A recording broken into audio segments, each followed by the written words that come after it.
गोपीचंद पडळकर यांनी शरद पवार आणि सुप्रिया सुळे यांच्यावर थेट हल्लाबोल केलाय।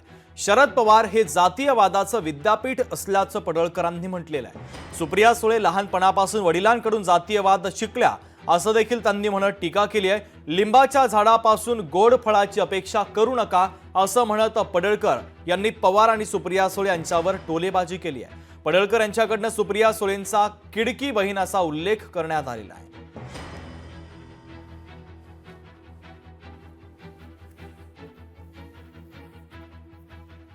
पवारांचा एक फॉर्म्युला आहे, पुरोगामीपणाच्या बाता हाणायच्या आणि जातीयवादावरती चर्चा घडवायच्या।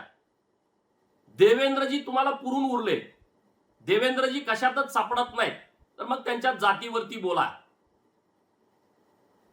लहानपणापासून शरद पवारांच्याकडून ज्या सुप्रिया सुळे शिकल्या, शरद पवार हे जातीयवादाचं विद्यापीठ आहे आणि त्यामुळं लिंबाच्या झाडाकडून गोड फळाची अपेक्षा करणं गैर आहे। जसा बाप तशी लेक। सुप्रिया सुळेंनी काल प्रवक्त्यांसोबत बैठक घेतली, त्यामध्ये असं दिसून आलं की फक्त देवेंद्र फडणवीसच आपले टार्गेट आहेत असं त्यांनी म्हटलं। मी त्यांचे आभार मानतो। त्यांनी हा जो माझा गौरव केलेला आहे त्याबद्दल मी अतिशय त्यांचा आभारी आहे।